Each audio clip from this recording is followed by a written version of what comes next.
Fala pessoal, beleza? Vou gravar para vocês aqui uma aulinha de revisão de princípios básicos de astronomia e de cartografia, tá bom? Cartografia, mais aquilo que interessa para a aula de astronomia, beleza? Vamos lá então. Vou compartilhar minha tela aqui para vocês com a apresentação.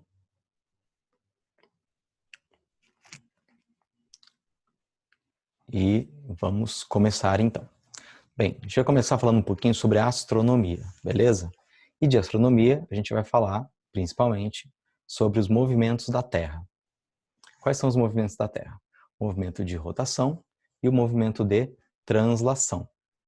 Isso, os dois principais. A Terra tem outros movimentos também, mas nessa aula só vão interessar para a gente esses dois movimentos principais, tá bom? Bem, em relação ao movimento de rotação, ele traz algumas consequências para a gente no nosso dia a dia. E quais são elas?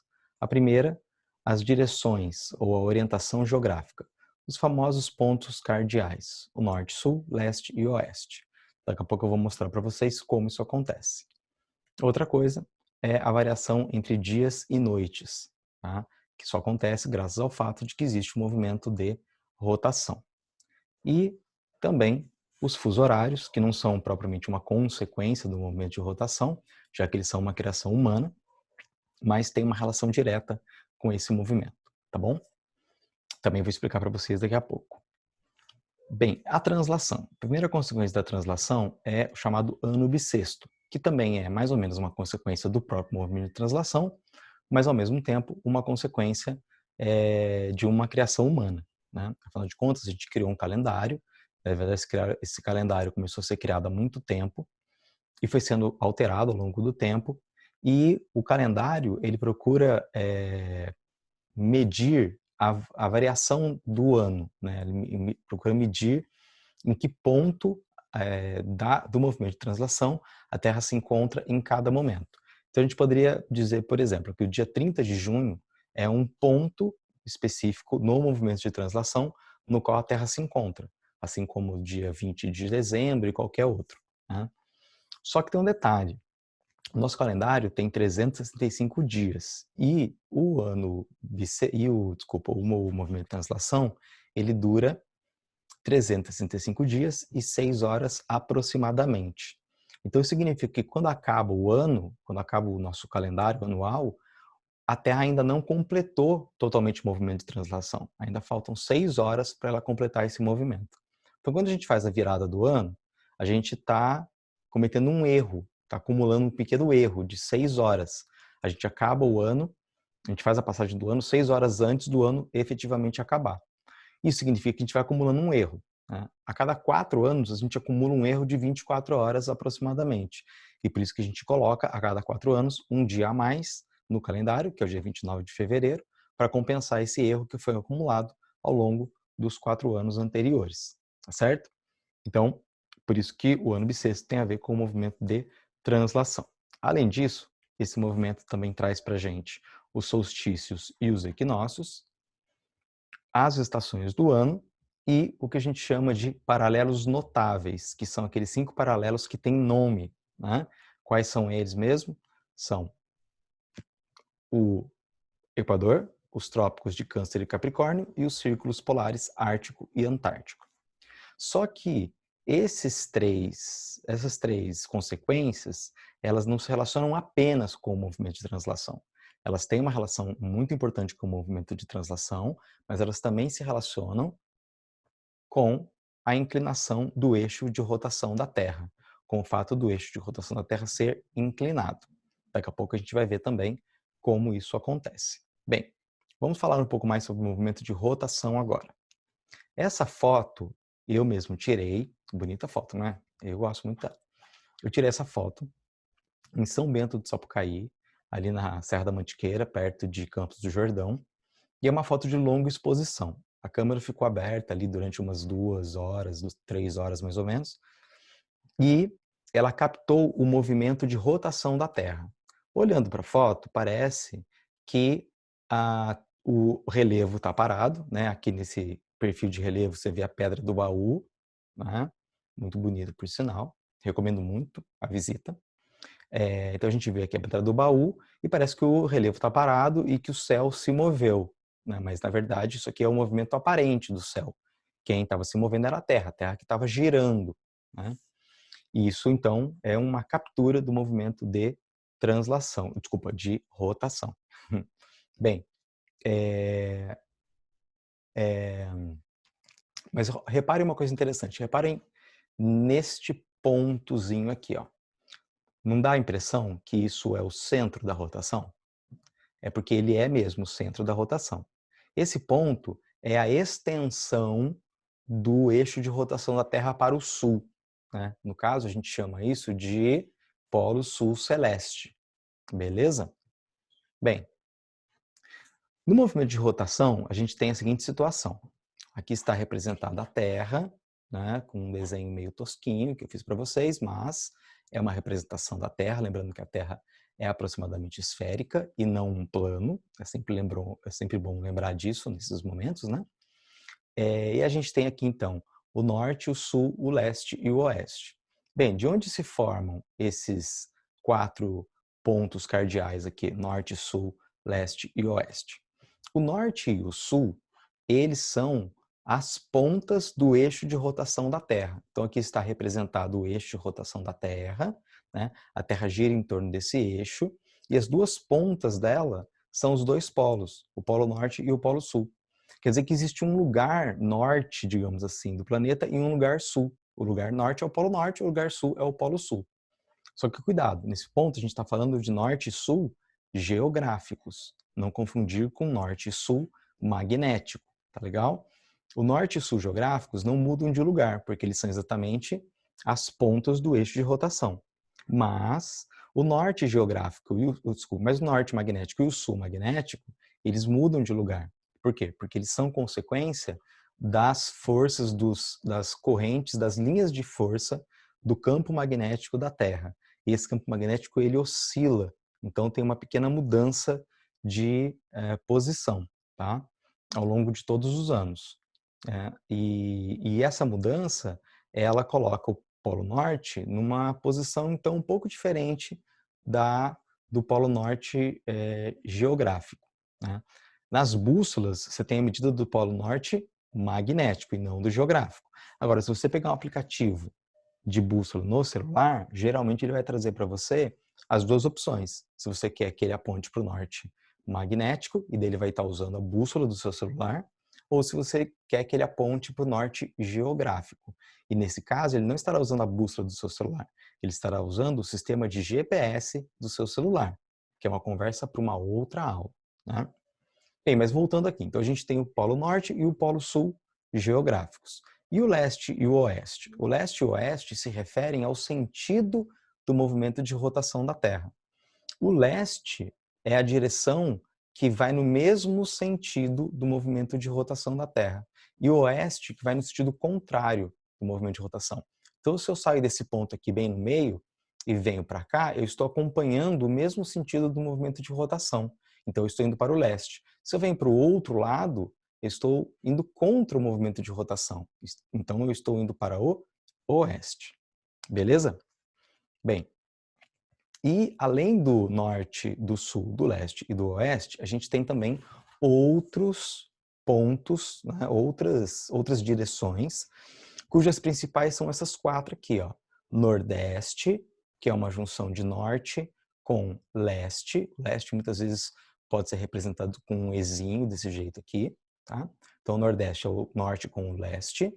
O Sudeste, que é o sul com o leste.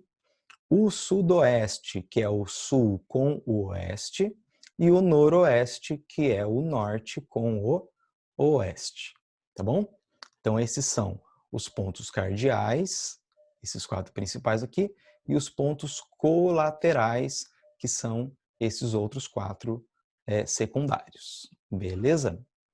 Bem, e em relação aos fusos horários? O que acontece é o seguinte, vamos visualizar primeiro essa imagenzinha aqui. Aqui a gente está visualizando uma representação da Terra, vista a partir do Polo Sul, né? E aí a gente tem aqui, então, o movimento de rotação da Terra. Lembra que a Terra gira de oeste para leste, neste sentido aqui, ó. tá bom? Neste sentido. Porém, para quem está na Terra, parece que é o Sol que está girando e que ele está girando no sentido contrário, não é isso? Parece que o Sol está girando no sentido leste-oeste, desse jeito que está aqui, ó, como essa flechinha verde que vocês podem visualizar. Isso é o que a gente chama de movimento aparente do Sol, né? E no movimento aparente do Sol, ele vai vindo de leste para o oeste, ele nasce no leste e vai se pondo no oeste, né? Então esses três sujeitos que estão aqui, ó, esses quatro sujeitos, desculpa, eles vão ver o Sol a pino, quer dizer, o Sol bem em cima das suas cabeças, na seguinte ordem. Primeiro o Sol vai passar em cima do sujeito vermelho, depois ele vai passar em cima do sujeito amarelo, depois do sujeito azul claro e depois do sujeito azul escuro, né? Então reparem que aqui onde está o cara vermelhinho é mais tarde do que onde está o cara azul escuro ou mesmo de onde está o cara amarelo, né? Reparem os números aqui, ó. Aqui estão o número 10, 10 horas da manhã, 11 horas da manhã, 12 horas e 13 horas, né? Então reparem que, segundo os fusos horários, quanto mais para o leste, mais tarde. Quanto mais para o oeste, mais cedo. Correto? Bem, aqui do lado a gente tem uma representação do fuso horário teórico. O que significa isso? Como o fuso horário é formado, como ele é calculado. Então a gente pegou a Terra, que tem 360 graus, de novo porque ela é esférica e não plana, né? Então a gente tem aqui a Terra com 360 graus e a gente dividiu a Terra em 24 partes. Essas 24 partes, elas são faixas de 15 graus, mas cada faixa dessa é baseada num meridiano central, como está aqui, ó. Então a gente tem aqui o meridiano de 15 graus, o meridiano de 30 graus, o meridiano de 45 graus. O meridiano de 30 graus é um meridiano central, ele não é um fuso horário. Ele é o meridiano central de um fuso, uma faixa, que tem 15 graus. Então essa faixa, ela vai pegar 7 graus e meio para um lado do 30 e 7 graus e meio para o outro lado do 30. Né? Então vai ficar uma faixa de 15 graus em torno do 30 graus. Significa que todo mundo que está dentro dessa faixa, teoricamente, vai adotar o mesmo horário oficial. Se for meio-dia aqui perto do 22,5, também será meio-dia aqui perto do 37,5. Já se tiver para cá, se tiver depois, se tiver para leste do 37,5, vai ser uma hora a mais. Então, se for meio-dia do lado oeste do 37,5, no lado leste do 37,5 serão 13 horas da tarde, certo? Bem, só que tem um detalhe ainda para a gente pensar. Se tivesse um município ou mesmo um estado que tivesse uma ponta apenas ultrapassando esse limite do 37,5, será que ele seria obrigado a adotar só em um pedacinho do território dele um outro fuso horário? Não, não tem nenhuma obrigação em relação a isso. Isso aqui é um fuso horário teórico. Na prática, os países, os estados e os municípios adotam os fuso horários conforme as suas necessidades e as suas prioridades. Vamos ver como é que isso fica no mundo.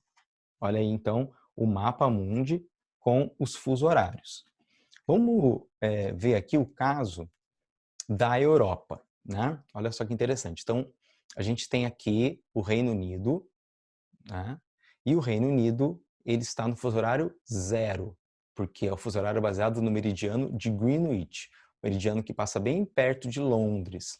Ele recebe esse nome porque ele passa em cima de um observatório astronômico histórico que se chama Observatório de Greenwich, por isso que ele recebeu esse nome, tá? Então, Londres está aqui no 0 e esse fuso horário de Londres também é usado em outros lugares, não é? Por exemplo, ele também é usado aqui em parte da África, ó, no Mali, ele é usado aqui na Mauritânia, né? Mas ele não é usado em grande parte da Europa, olha só. A Europa usa, na sua maior parte, o fuso horário mais um, o fuso horário do 15 graus leste, e não o do 0 grau. Né? A Alemanha, por exemplo, a França, a Espanha, a Itália, a Suécia. Está todo mundo aqui dentro do fuso horário 15 graus leste, certo? Olha só que interessante o caso do Brasil também. Aqui no Brasil, a gente poderia ter uma linha aqui cortando essa pontinha do Nordeste, né? Então, só essa pontinha do Nordeste poderia estar no fuso horário de 30 graus oeste, que é o fuso horário -2 em relação ao Greenwich. Mas não é isso que acontece, né? Por uma questão de praticidade, a gente adota em toda essa região aqui o fuso horário -3, que se refere ao 45 graus oeste, certo? Vamos ver isso melhor no caso do Brasil. Então temos aqui o mapa com os fusos horários do Brasil, né? Repare então aquela curvinha que eu destaquei agora há pouco, né? Olha só, toda essa pontinha do Nordeste poderia estar no fuso horário -2, né? Por exemplo, todo o Rio Grande do Norte, ó, poderia estar facilmente no -2. Também o estado de Pernambuco aqui, ó, metade dele, pelo menos, poderia estar no -2, né? Mas não é isso que acontece. Então, o que acontece? Todos eles estão aqui no -3, certo? Aqui o Rio Grande do Sul também, olha, ele poderia estar cortado ao meio, ele poderia estar metade no -3, metade no -4, mas não é isso que acontece. Não é o que acontece? É feita uma adaptação aqui, né, de modo que todo o Rio Grande do Sul fique dentro do fuso horário -3. O único estado brasileiro, os únicos 2 estados brasileiros que têm um corte são o estado do Pará, porque ele é muito grande, então esse corte aqui se refere a limites municipais, certo? E o estado do Acre, desculpa, o estado do Amazonas, né, que também é muito grande, então tem um pedaço aqui também, essa pontinha do estado do Amazonas, que está no fuso horário -5 e não no -4, como está o restante do estado. Bem, no geral, reparem que o Brasil tem 4 fuso horários. Tem o -2, que se refere ao 30 graus oeste, o 45, ou desculpa, o -3, que se refere ao 45 graus oeste, o -4, que se refere aos 60 graus oeste, e o -5, que se refere ao 75 graus oeste. Beleza? Bom, espero que vocês tenham entendido a teoria. Vamos agora fazer um rápido exercício aqui, ó. Coloquei um exercício inventado para vocês. Vamos ver um pouquinho desse exercício aí. Então, o exercício diz o seguinte: Paulo está morando na Alemanha e quer participar de uma reunião online com seus amigos que moram em São José dos Campos. O Paulo aqui, no caso, que eu estou pensando, é o Paulo de Tarso, que vocês devem ter conhecido no ano passado. Muito amigo meu e, inclusive, ex-aluno meu aí do Poliedro. Bem, mas vamos lá, né? Então, o Paulo vai participar de uma reunião com a gente e a reunião foi marcada para as 20 horas, horário de Brasília. Aí está escrito ali, sabendo que a Alemanha está no fuso horário 15 graus leste, determine o horário em que Paulo terá que ingressar na reunião de acordo com a hora local, quer dizer, de acordo com a hora da Alemanha, né? Reparem que ele deu a longitude da Alemanha, né, 15 graus leste, mas não deu a longitude de São Paulo, né, ou desculpa, de São José dos Campos. E por que ele não deu? Porque geralmente, num exercício desse, você precisa saber que no Brasil, São José dos Campos está no horário do 45 graus oeste, do -3 em relação a Greenwich. Então, como é que ficaria a resolução desse exercício? Ficaria assim, ó. A Alemanha está no fuso horário 15 graus leste, São José dos Campos no 45 graus oeste. Primeira coisa que a gente percebe é que tem entre eles 60 graus de diferença. Olha, atenção, a Alemanha tem 15 graus leste, quer dizer, para o outro lado do meridiano de Greenwich. São José dos Campos, 45 graus oeste, ou seja, do lado de cá do meridiano de Greenwich. Então você tem que somar os dois, nesse caso, para chegar à diferença. A diferença é de 60 graus. Né? Bem, o que mais que a gente sabe? Que a reunião em São José dos Campos vai acontecer às 20 horas. Aí a gente sabe que a gente tem que somar a diferença. Por que somar? Porque São José dos Campos está para o oeste, então São José dos Campos é mais cedo. E a Alemanha está para o leste, então na Alemanha é mais tarde. Então a gente vai ter que somar as horas. A gente sabe que são 60 graus dividido por 15, porque cada fuso horário tem 15, então 60 graus dividido por 15 dá 4 horas. Então 20 horas mais 4 dá 24 horas. É o horário que o Paulo lá na Alemanha teria que entrar na reunião. Tá? Tudo bem? Bom, espero que vocês tenham entendido essa resolução aqui. Vamos continuar. Solstício, equinócio e estações do ano também são consequências do movimento, de um movimento da Terra, só que nesse caso, um movimento de translação. Tá? Eu falei para vocês lá no começo da aula que o solstício, o equinócio, as estações do ano e os paralelos especiais, né?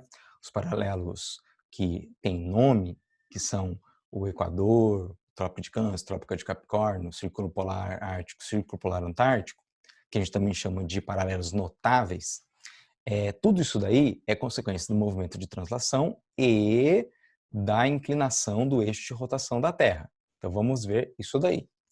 Temos aqui uma representação do movimento de translação da Terra, que está representado aqui com essa linha vermelha, né? Olha a direção aí do movimento. É claro que o Sol aqui não está em escala, porque a Terra é muito, muito menor que o Sol, mas tudo bem.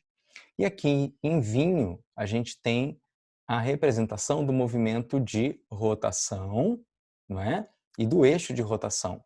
Reparem que o eixo está inclinado. Não é? Então, inclinação do eixo de rotação da Terra também é um elemento importante para a gente considerar todos esses elementos aqui. Mas vamos adiante. Nessa imagem, a gente consegue perceber como que a inclinação do eixo da Terra e o movimento de translação juntos formam o equinócio, o solstício e os trópicos de Câncer e Capricórnio, além do Equador, tá bom? Vamos ver como que isso acontece. Reparem que o Sol, ele tem aqui a sua incidência na Terra em pontos diferentes em cada uma dessas 4 posições, né? O Sol aqui está incidindo no trópico de Capricórnio, que é o trópico do hemisfério sul. Aqui ele está incidindo no Equador.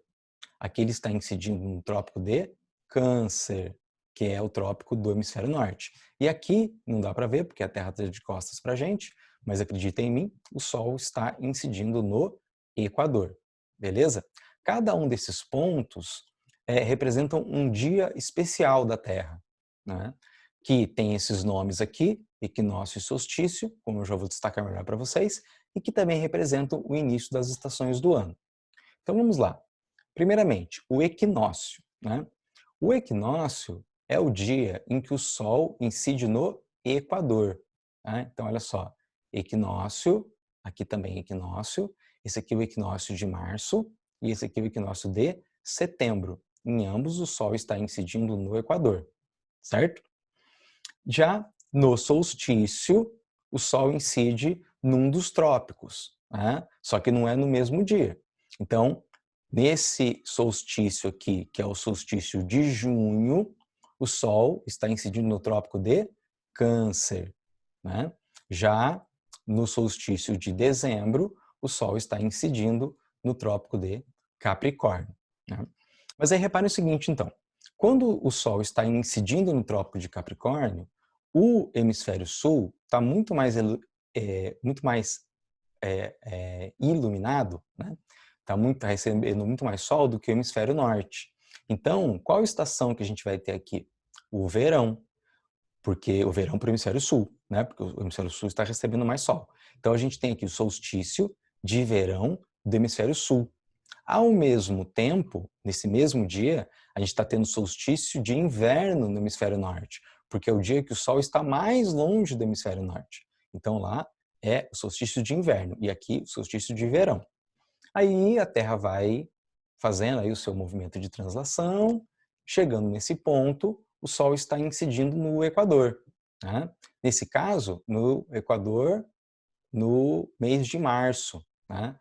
Quando acaba o verão no hemisfério sul e começa o outono no hemisfério sul. E ao mesmo tempo começa a primavera no hemisfério norte. Então, a gente vai dizer que esse equinócio aqui é o equinócio de outono no hemisfério sul e de primavera no hemisfério norte. Aí a Terra continua o seu movimento, chegando aqui, o Sol, desculpa, está incidindo no Trópico de Câncer e, portanto, vai ser verão no hemisfério norte. Então, esse aqui é o solstício de inverno no hemisfério sul e o solstício de verão no hemisfério norte. A Terra continua o seu movimento e aqui, de novo, o Sol estará incidindo no Equador e, portanto, será o equinócio de primavera no hemisfério sul e o equinócio de outono no hemisfério norte. Beleza? Tudo bem até aqui? Então, vamos continuar detalhando um pouco mais essa questão aí da incidência do Sol nos hemisférios. Vejam essa imagem. Aqui, esse primeiro parzinho de imagens, aqui de cima, está representando o momento em que o Sol está incidindo no Trópico de Câncer, né? Reparem que tudo isso daqui, para cima do Equador, tudo aqui que está para o norte do Equador, é hemisfério norte, né? Então, nesse dia, o hemisfério norte realmente está muito iluminado, por isso ele por isso está mais quente aqui, por isso que é o verão aqui no hemisfério norte. E o círculo polar, reparem, o círculo polar ártico aqui no caso, que é o círculo polar do hemisfério norte, está todinho dentro da área iluminada. Quer dizer que neste dia, durante as 24 horas do dia, vai ter iluminação. Neste dia não haverá noite, certo? Já o círculo polar antártico está todinho dentro da área escura, dentro da sombra, né? Quer dizer que nesse dia não haverá dia, no sentido de iluminação, tá? Aqui no círculo polar antártico. Aqui, o Sol, nesse parzinho do meio, o Sol está incidindo no Equador, e aí reparem como os dois hemisférios estão com a mesma iluminação, por isso que é equinócio, de equivalente, de igual. Os dois hemisférios estão iluminados igualmente, certo? Já aqui, no terceiro parzinho, a gente tem o Sol incidindo no Trópico de Capricórnio. E, portanto, o hemisfério sul agora, que é tudo isso que está ao sul do Equador, está bem iluminado, por isso é verão aqui, e já o hemisfério norte está pouco iluminado, por isso que é inverno aqui. E os círculos polares, veja, que mudaram completamente de situação, né? O círculo ártico agora está totalmente no escuro e o círculo antártico está totalmente no claro. Beleza? Então reparem, pessoal, que esses 5 paralelos, que são os paralelos notáveis, eles também têm tudo a ver com o movimento de translação e com a inclinação do eixo de rotação da Terra. Beleza? Só mais um detalhe interessante. Reparem, coloquei aqui o desenho de uma casa que está localizada próxima do Trópico de Capricórnio. Como é que eu sei isso? Porque no dia 21 de dezembro, que é o dia do solstício de verão no hemisfério sul, o Sol passa em cima do Trópico de Capricórnio e ele está passando em cima da casa, ou quase em cima da casa, né? Bom, o que vai acontecer a partir disso? Nesse dia, a gente vai dizer que o Sol está a pino, o Sol está exatamente perpendicular à casa. Mas no resto do ano, o que vai acontecendo? O Sol vai ficando mais para o norte, ele vai incidindo mais para o norte. Significa que no resto do ano, o Sol vai vir sempre aqui de lado, ele vai vir diagonal em relação à casa, mas sempre vindo do norte. Ele nunca vai vir do sul, né? Quer dizer que uma casa que esteja no Trópico de Capricórnio ou mais para o sul do Trópico de Capricórnio, nunca vai pegar sol na sua parede voltada para o sul. Nessa parede aqui, ó, o sol nunca vai bater aqui, né? O sol vai bater aqui na parede virada para o leste, na parede virada para o oeste e na parede virada para o norte, mas nunca vai pegar na parede virada para o sul, né? Portanto, se você for construir uma casa, é bom colocar os quartos para o lado de cá, porque senão a parede vai ficar fria, vai ficar úmida e o quarto vai ficar tudo cheio de mofo e você vai ficar com doença respiratória, né? Seria bom você colocar os quartos ou voltados para o leste, ou voltados para o oeste, ou voltados para o norte, né?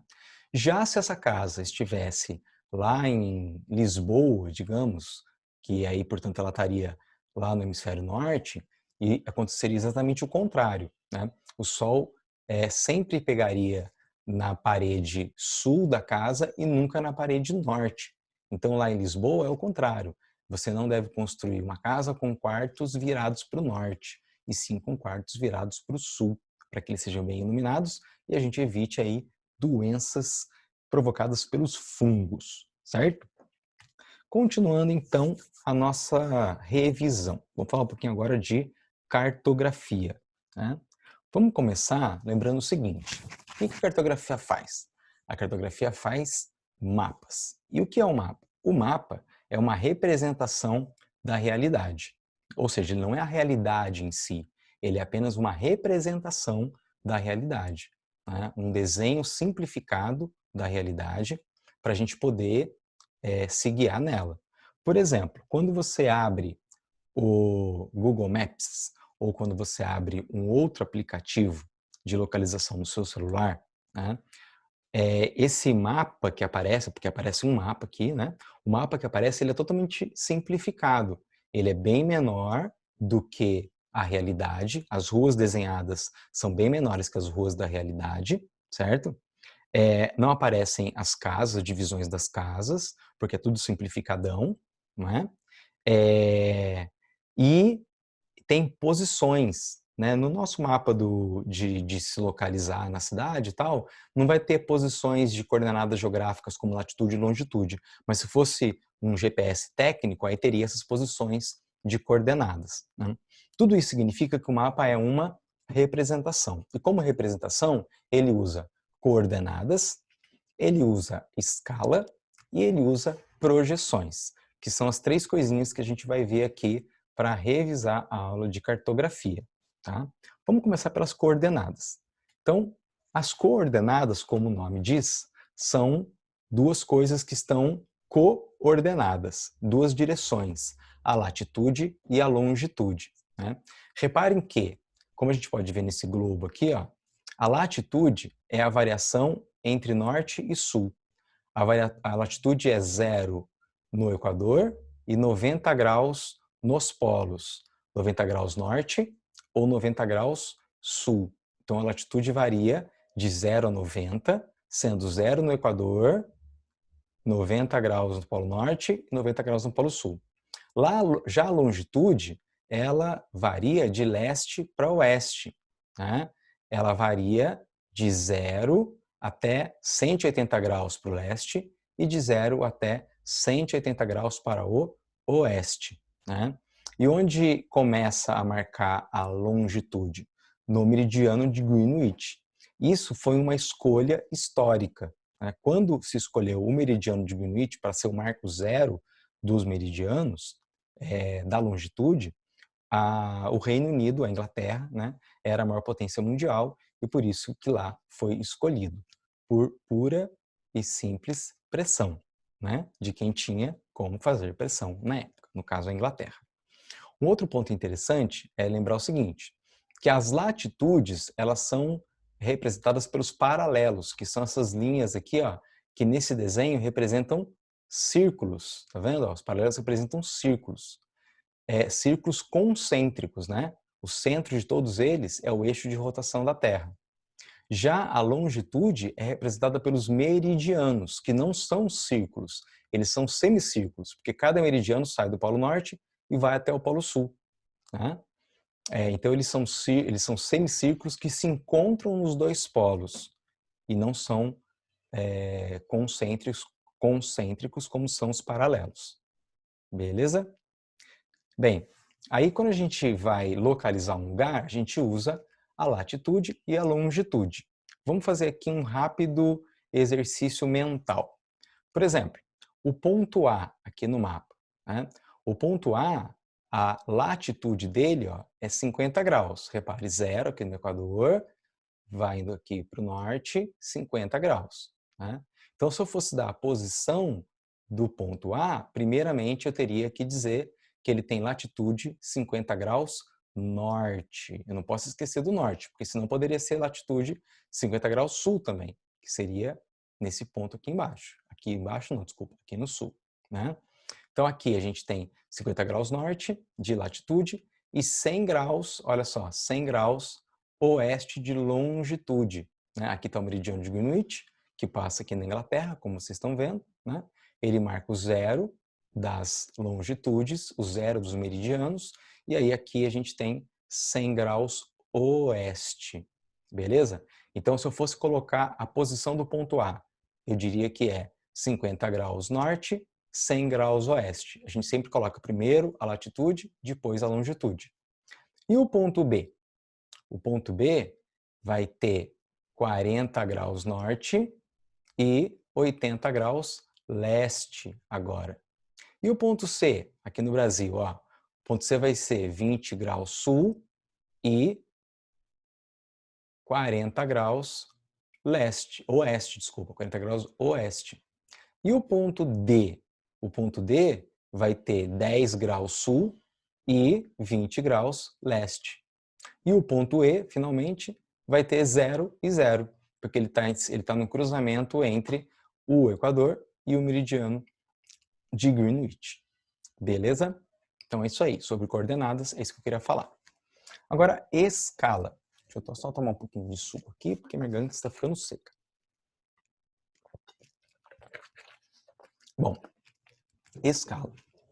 A escala do mapa é uma proporção entre a medida das coisas no mapa e a medida das coisas na realidade.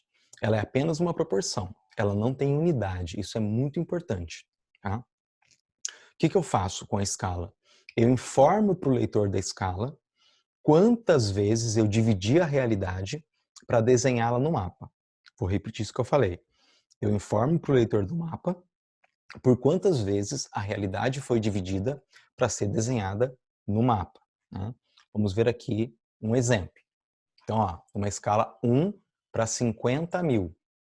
Quer dizer que o mapa ele é um desenho da realidade dividida por 50 mil vezes. Tá?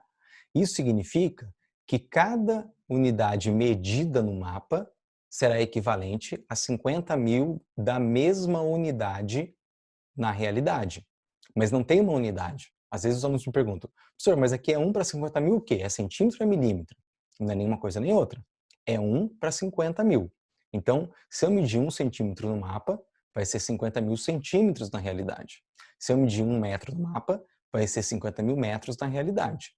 Certo?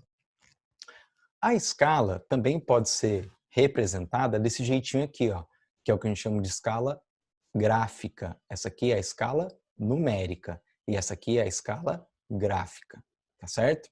Bom, na escala gráfica, não é 1 para alguma coisa. São essas medidas aqui, ó, que vão representar a equivalência na realidade. Então, um pedaço como esse no mapa, que aqui está indo de 0 a 500, né? Então, se eu pegar duas cidades, A e B, que tem essa distância aqui, ó, no mapa, significa que elas vão ter uma distância de 500 metros uma da outra. Né? Duas cidades, 500 metros é pouco, mas vamos supor, duas casas, né? Num mapa, que tem uma distância mais ou menos como essa daqui, então elas vão ter uma distância de 500 metros. Normalmente, na escala gráfica, cada uma dessas partes aqui, ó, essa parte preta, depois a branca, depois a preta, depois a branca, cada uma delas costuma ter 1 centímetro, mas não é uma lei geral, tá bom? Bom, só mais um detalhe aqui sobre a escala. Né? O que a gente vê é o seguinte, aqui, né, a gente percebe que a gente tem uma comparação, né, de 9 imagens, 3 a 3. Né? O que a gente pode perceber nessa comparação? Que quanto mais para a direita, menos detalhes a gente tem. Quanto mais para a esquerda, mais detalhes a gente tem, certo? Isso aqui, né, ter mais detalhes ou menos detalhes, é determinado pela escala do mapa. Quanto mais a realidade é dividida para ser colocada no mapa, para ser representada no mapa, mais realidade, um pedaço maior da realidade vai caber no mapa, só que ao mesmo tempo vai ter menos detalhes. Então, quanto mais dividido, cabe mais, maior é a abrangência do mapa, mas menor é a quantidade de detalhes, certo? E quanto menos dividido, Por outro lado, quanto menos dividido, maior vai ser a quantidade de detalhes, porém, uma área menor será abrangida no mapa. E isso é uma diferença que a gente classifica entre escalas grandes e escalas pequenas. O que são escalas grandes? Escalas grandes são aquelas que têm muitos detalhes. Então, se você quiser fazer uma relação direta, as escalas grandes são aquelas escalas que têm muitos detalhes. As escalas pequenas são aquelas escalas que abrangem uma área muito grande, só que elas têm poucos detalhes, né? Uma escala de 1 para 50 mil, por exemplo, é uma escala de média para grande. Ela apresenta bastante detalhes, mas ela pega uma área pequena, uma área muito menor do que a gente está acostumado a trabalhar em sala de aula, né? Ela vai pegar uma área, sei lá, de 2 cidades, tipo Jacareí e São José, no máximo, né? Já um mapa de escala 1 para 1 milhão vai pegar o estado de São Paulo inteiro, só que vai ter pouco detalhe, né? Mas olha só, cuidado para não confundir. Uma escala de 1 para 50 mil é uma escala grande. Uma escala de 1 para 1 milhão é uma escala pequena, né? Isso confunde, porque 50 mil é um número muito menor que 1 milhão, né? Mas você tem que pensar que a escala é uma fração, é como se fosse uma fração, né? Então, o que é menor? 1 dividido por 50 mil ou 1 dividido por 1 milhão? 1 dividido por 1 milhão é menor, né? Então, quanto maior for o denominador, ou seja, quanto maior for o número que está depois dos dois pontos, quanto maior for esse número, menor é a escala, menor o nível de detalhes e maior a abrangência do mapa. Beleza? Bem, para finalizar essa parte de escala, vamos só fazer um exemplo de exercício aqui também. Então, coloquei para vocês a seguinte questão.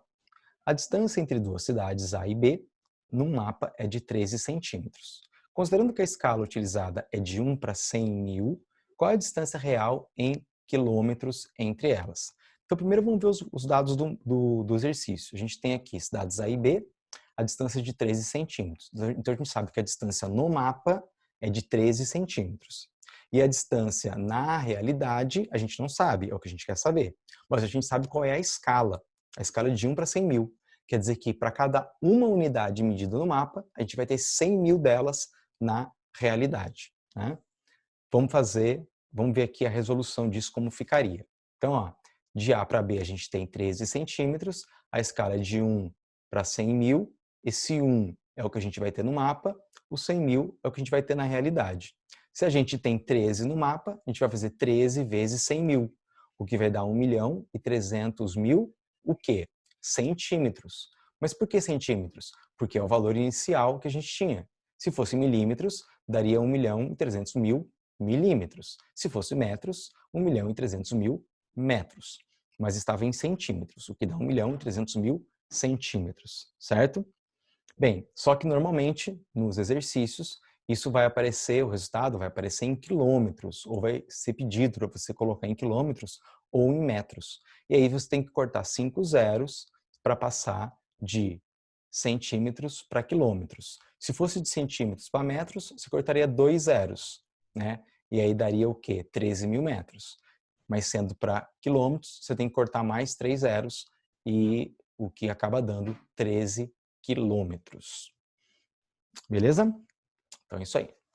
Para finalizar essa nossa aula de revisão, vamos falar um pouquinho sobre projeções cartográficas. O que vem a ser a projeção cartográfica?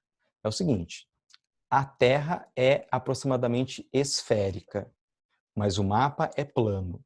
Reparem, eu falei que o mapa é plano, não que a Terra é plana, né? Então o mapa é plano, a Terra é esférica, aproximadamente esférica, né?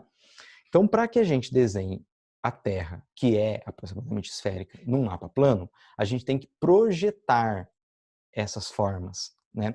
E a projeção sempre vai criar uma distorção, não tem jeito, sempre vai criar uma distorção, né? Olha o que acontece aqui, por exemplo. Reparem que esse quadrilátero que tem aqui, ó, desenhado no plano, é bem diferente em forma e tamanho do quadrilátero que estava ali no globo, né? Então isso é o que a gente chama de projeção cartográfica, beleza? A gente tem muitas projeções cartográficas para finalidades diferentes. Todas elas têm algum tipo de erro. Isso não tem problema. A questão é você saber o que está errado e o que está certo. E o que você pode utilizar nesse mapa, portanto. O que você deve considerar no mapa e o que você deve desconsiderar. O melhor exemplo disso é a comparação entre o mapa de Mercator, a projeção de Mercator, que é essa aqui, e a projeção de Peters, ou Peters, que é essa outra aqui. Né? Reparem, na projeção de Mercator, a gente tem o que a gente chama de projeção equivalente. O que significa isso? Opa, desculpa, falei errado. Projeção conforme. O que significa isso? O que significa uma projeção conforme? Ela mantém as formas corretas. Então, as formas do mapa de Mercator estão corretas, mas a proporção entre as áreas está absurdamente errada. Olha só, por exemplo, a comparação entre a Groenlândia e a América do Sul. A Groenlândia está maior que a América do Sul, mas a Groenlândia é uma simples ilha e a América do Sul é um grande continente. Né? A Groenlândia está quase do tamanho da África, ou está maior que a África até, né? O que também é absurdo. A Noruega, que é esse paizinho aqui, ó, a Noruega e a Suécia, que são esses dois paizinhos aqui, ó, eles estão do tamanho, sei lá, quase metade do Brasil, né? Quando na verdade são muito menores. Então realmente o mapa de Mercator distorce muito as formas, desculpa, as áreas, mas ele mantém as formas corretas. Já o mapa de Peters, ele faz o contrário. As formas estão muito erradas. Né? Repare que o mapa ficou meio compridinho, né? Meio alongadinho, assim, no sentido norte e sul. Mas a equivalência das áreas está correta.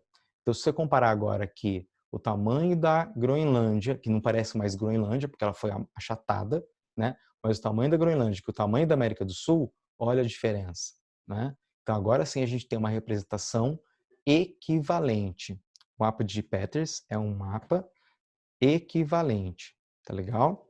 Portanto, se você tiver a necessidade de representar áreas, proporção de áreas, você quer mostrar, por exemplo, comparar a floresta amazônica com a taiga russa. O ideal seria você usar um mapa de Peters, porque ele vai representar mais corretamente a proporção entre essas duas áreas. Já se você quiser representar a linha de costa, se você quiser representar o formato das coisas, o ideal é usar o mapa de Mercator, beleza? Então é isso aqui, ó. Mercator, esse aqui da esquerda, e Peters, ou Peters, esse aqui da direita. Beleza? Bom, pessoal, era isso que eu queria revisar com vocês. Tá? Qualquer dúvida podem colocar aí nos comentários, eu respondo, tá bom? Aproveitem para dar um joinha lá, curtindo o vídeo e se inscreverem no canal para receberem aí novos vídeos de revisão de geografia, tá bom? Muito obrigado pela atenção de vocês e até um próximo vídeo.